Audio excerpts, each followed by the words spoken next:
जैसा कि आप लोग देख रहे हैं 2-3 दिन से एक वीडियो वायरल हो रहा है जिसमें सिख कम्युनिटी कह रही है कि हमारी 2 बच्चियां दनमीत और मनमीत मिसिंग हैं। जिसमें मनमीत को तो ये वो बोल रहे हैं कि उन्होंने मनमीत को रिकवर कर लिया है और दनमीत जो है दनमीत स्टिल मिसिंग है। अभी भी दनमीत को हमें दिया जाए। और उनकी जो स्टेटमेंट हुई है वो गन पॉइंट पे हुई है, बल्कि ऐसा कुछ भी नहीं है। दनमीत मैं हूँ, मेरा मसला आज का नहीं है। मैं 2012 में कन्वर्टेड हुई हूँ। 2014 में मेरे निकाह हुए हैं मेरे बैचमेट मुजफ्फर के साथ, जो मेरी और उसकी रजामंदी से हुए हैं। उसके बाद 6 जून 2021 में अपने घर से निकली। मैंने अपने घर में कॉल भी किया कि मैं अपनी मर्जी से निकली हूँ, मुझे ढूंढना नहीं। और विद इन 2 घंटे में पुलिस ने मुझे लोकेट कर दिया और सदर पुलिस स्टेशन बागात ले आए, जिसमें ऑलरेडी पूरी सिख कम्युनिटी और मेरी फैमिली वहां पर थी। उसके बाद एसएचओ ने मेरा स्टेटमेंट लिया, जो मेरा स्टेटमेंट सिर्फ ऑरल ले रहा था। मैंने उसको ये बोला, आप मेरा स्टेटमेंट रिटन कीजिए, आप जो मैं बोल रही हूँ आप रिटन कीजिए। मैं उनको ये बता रही थी 2012 में मैं कन्वर्टेड हुई हूँ, 2014 में मेरे निकाह हुए हैं, मेरे डॉक्यूमेंट्स हाई कोर्ट के हैं, आप एक बार डॉक्यूमेंट्स चेक कीजिए मेरे। और इतना सब कुछ सुन के भी लड़के को लॉकअप में डाला गया था, उसके ऊपर एक्ट्स और चार्जेस लगा दिए गए थे। मैं उनको बार बार बोल रही थी कि मेरा 2012 में कन्वर्टेड हूँ मैं 29 ईयर ओल्ड गर्ल हूँ। मैं एक छोटी बच्ची आपने पकड़ के नहीं लाई कि आप मुझे मेरी फैमिली की ओर हैंड ओवर कर रहे हो। वो उन्होंने मेरी फैमिली को बिना कोई मेरी स्टेटमेंट रिटन किए हुए मेरी फैमिली को मुझे दे दिया। मैं बार बार उनसे ये कह रही थी कि प्लीज़ आप मेरे डॉक्यूमेंट्स देखिए। उन्होंने मेरे डॉक्यूमेंट्स चेक भी किए, स्टिल उन्होंने मेरी फैमिली को मुझे हैंड ओवर कर दिया। और उसके बाद ही नेक्स्ट डे 7 को मेरी फैमिली मुझे यहाँ से जम्मू ले गई। और जम्मू जाते ही क्या हुआ, जम्मू जाते ही वो लोग मुझे पंजाब ले गए। पंजाब में मेरे को अलग अलग फेडरेशंस मिलने आ रहे थे, वो मेरे को ब्रेन वॉश कर रहे थे। वो वहाँ पर मेरे को ये समझा रहे थे कि आप जो स्टेटमेंट है वो अगेंस्ट देना, लड़के के फेवर में नहीं देना। मैं वहाँ पर भी सबको यही बोल रही थी कि लड़के ने मेरे को कोई किडनैप नहीं किया है, मैं अपनी मर्जी से आई हुई हूँ। हमारे पास हाई कोर्ट के डॉक्यूमेंट्स है, आप वो देख सकते हो।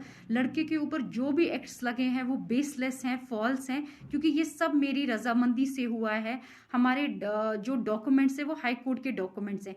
इतना सुनने के बाद भी उन्होंने मुझे कहा नहीं, ऐसा नहीं हो सकता है, हम आपको उनके पास वापस नहीं भेज सकते हैं। मैं उनको बार बार कहती थी आपने कोई 16 साल की बच्ची पकड़ के नहीं लाई है, मैं एक मैच्योर गर्ल हूँ और मैं एक एडुकेटेड गर्ल हूँ। इतना सुनने के बाद भी वो मुझे यही थ्रेटनिंग दे रहे थे कि अगर आपने ऐसा स्टेटमेंट वहां पर दे दिया जो स्टेटमेंट लड़के के फेवर में होगा, तो हमारे शूटर्स वहां पर बाहर आपका वेट कर रहे होंगे, आपको निकलते ही शूट कर दिया जाएगा, या तो वैसा नहीं अगर हम करेंगे एसिड अटैक तो आप पे हो जाएगा, या हम उनकी फैमिली पे एसिड अटैक कर देंगे। वो मुझे थ्रेटनिंग सीधे दे रहे थे मेरे फेस पे।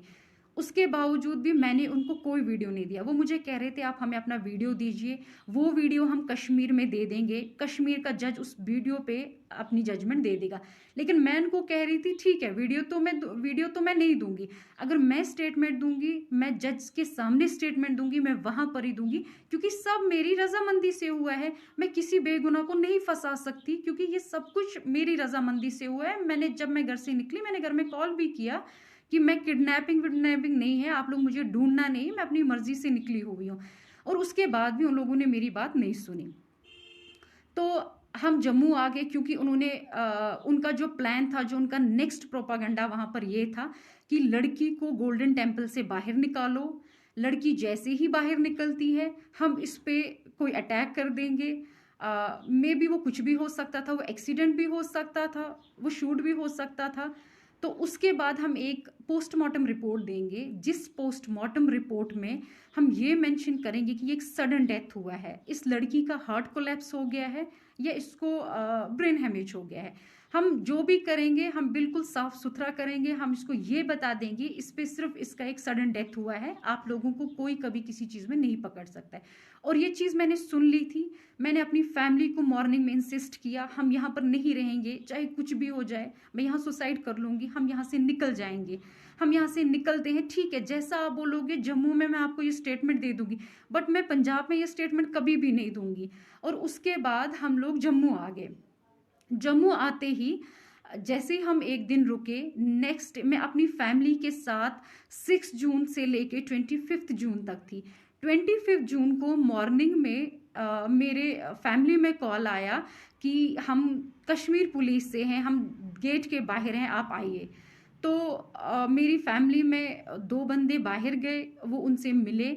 वहाँ पर जम्मू जानीपुर की पुलिस भी थी, ये नहीं था कि वहाँ पर खाली कश्मीर पुलिस थी, वहाँ हमारे घर के साथ ही एक पुलिस स्टेशन है, उनकी पुलिस भी वहाँ पर थी। उसके बाद वो मेरे रूम में आए, उन्होंने मुझे बोला मैडम चलिए, हमारे पास हाई कोर्ट के ऑर्डर्स हैं। वो ऑर्डर हमने देखे और सीधे पहले मुझे जानीपुर पुलिस स्टेशन में ले गए।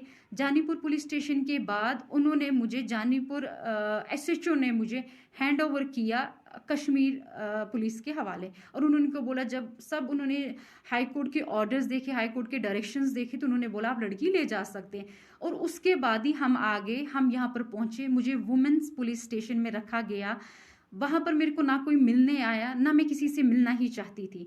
और नेक्स्ट डे ही मेरे को सदर पुलिस स्टेशन से पुलिस की गाड़ी आई जो मुझे कोर्ट ले गई। और आप सब एजुकेटेड हैं, मैं खुद भी एजुकेटेड हूँ, आपको पता है कोर्ट में कोई किसी को गन पॉइंट पे कभी उसकी स्टेटमेंट नहीं ले सकता। अगर ऐसी चीज़ें होने लगी फिर कोर्ट पे भी तो कभी हम यकीन नहीं कर सकते हैं ना, क्योंकि ये सब तो आपको पता ही है, कोर्ट पे कोई किसी को गन पॉइंट पे नहीं रख सकता है। और मेरे को जैसे जम्मू में लाया गया, मैं तो किसी से भी नहीं मिली, मेरे को तो वुमेन्स पुलिस स्टेशन में रखा गया। उसके बाद ही सुबह स्क्वाड आई, किसी को नहीं पता था कि मेरी हेयरिंग है, क्योंकि मेरी हेयरिंग ऑलरेडी 3 बार डिले हो गई थी, क्योंकि तीनों बार 6 से लेके 25 तक हम आउट ऑफ स्टेशन थे, हम जम्मू, हम पंजाब में थे। मेरी जो हेयरिंग है वो मिस होती गई। हाई कोर्ट के डायरेक्शन से मुझे यहाँ पर बुलाया गया, मुझे कोर्ट तक पहुँचाया गया।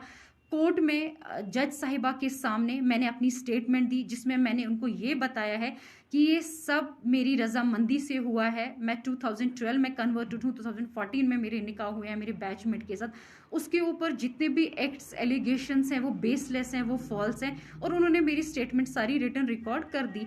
तो आप सब भी ये जानते हैं कि अगर जज के सामने भी कोई किसी को गन पॉइंट पे रख सकता है तो हम तो किसी पे यकीन नहीं कर सकते हैं।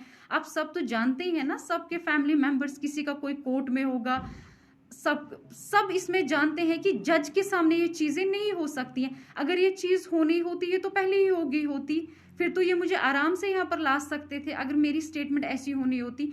और जज के सामने ऐसा कुछ भी नहीं होता है, ये आप सब वेल नोइंग और वेल अवेयर हैं। और मैं एक एजुकेटेड गर्ल हूँ, मेरे को पता है मेरे राइट्स क्या हैं क्या नहीं है। सो प्लीज़ आप इसको एक रिलीजन का मसला मत बनाइए, एक पॉलिटिकल इशू मत बनाइए, एक माइनॉरिटी किस्सा मत बनाइए, क्योंकि जो चीज़ अपनी रजामंदी से होती है इसको माइनॉरिटी में मत लाइए। क्योंकि मैं अपनी मर्जी से कन्वर्टेड हुई हूँ। और प्लीज़ मैं सबसे ये बोल रही हूँ कि ये 2 दिन और 3 दिन का मसला नहीं है, 2012 का मसला है। मेरे डॉक्यूमेंट्स पूरी सिख कम्युनिटी के पास हैं इस टाइम पर। मुझे समझ नहीं आ रहा है वो ये क्यों बोल रहे हैं गन पॉइंट पे रखा गया है। हम कोई छोटे बच्चे नहीं हैं, मैं कोई छोटी बच्ची नहीं हूँ, मैं 28 ईयर्स ओल्ड गर्ल हूँ। मेरे को कौन गन पॉइंट पे रख सकता है? ऐसा है कि ऐसा भी होने लगा, गन पॉइंट पे स्टेटमेंटें होने लगी, फिर तो मुझे लगता है हर एक स्टेटमेंट ऐसी होनी चाहिए। ऐसा कुछ भी नहीं है, मेरी हर स्टेटमेंट जो है वो मेरी रजामंदी से हुई है। मेरे को कोई दबाव किसी का नहीं था, किसी का भी मेरे को। इनफैक्ट अगर दबाव मुझे दिया गया वो मेरे को बाहर दिया गया कि अगर आप कश्मीर में आपने लड़के के फेवर में कोई भी स्टेटमेंट दी, हम आपको जिंदा नहीं रखेंगे, आप पे अटैक होने वाला है, उसकी फैमिली में होने वाला है, उसके ऊपर हो जाएगा। लड़के को हम कभी सेंट्रल जेल से नहीं निकलने देंगे। यहाँ पर तो वैसा मेरे को कोई थ्रेटनिंग नहीं था, मैंने तो फ्रीली अपनी सारी स्टेटमेंट यहाँ पर दी है। और प्लीज़ मैं आप सबसे ये बात बोलती हूँ, इसको प्लीज़ रिलीजन को बीच में मत लाइए, माइनॉरिटी को कम से कम बीच में मत लाइए, क्योंकि ये माइनॉरिटी का किस्सा नहीं। आप लोग प्रोपेगेंडा बना रहे हो, माइनॉरिटी में ऐसा हो रहा है वैसा हो रहा है, ऐसा कुछ भी नहीं है। मेरे को अपने राइट्स पता है, मेरे राइट्स क्या हैं। सो प्लीज़ आप ये चीज़ें मत इसमें कीजिए, माइनॉरिटी को बीच में मत कम से कम लाइए कि माइनॉरिटी को देके हमारी बच्चियों के साथ ऐसा हो रहा है वैसा हो रहा है। क्योंकि बच्चियां बच्ची नहीं है, जो बच्ची 28 ईयर्स ओल्ड गर्ल है उसको तो सुप्रीम कोर्ट के ऑर्डर्स हैं, वो अपने राइट्स खुद चुन सकती है। Right to religion, right to marriage, ये तो आप सब नोएंगे इस बारे में। सो प्लीज़ रिलीजन के नाम पे ये दंगे फसाद मत करवाइए, ये डिमांड मत कीजिए वो मिसिंग है। मैं कोई मिसिंग नहीं हूँ, मैं जहाँ पर हूँ मैं अपनी मर्जी से हूँ और मैं बहुत खुश हूँ। सो प्लीज़ इसको रिलीजन का नाम और माइनॉरिटी का नाम मत बताइए। मैं कोई छोटी बच्ची नहीं हूँ जिसको बोल कर ये करके ये चीज़ कराई जाए। फिर तो मैं अपनी फैमिली के साथ पूरा 25 डेज थी, जिसमें उन लोगों ने मेरी 3 हेयरिंग्स मिस हुई हैं यहाँ पर। और 4th हियरिंग में जब हाई कोर्ट के डायरेक्शन से तब मैं यहाँ पर पहुंची हुई हूँ। सो प्लीज़ आप इसको माइनॉरिटी का किस्सा मत बनाइए, इसको इतना बड़ा पॉलिटिकल इश्यू मत बनाइए। जो चीज़ अपनी रजामंदी से हुई है उस चीज़ को प्लीज़ आप लोग पॉलिटिकल इश्यू और रिलीजन इश्यू मत बनाइए।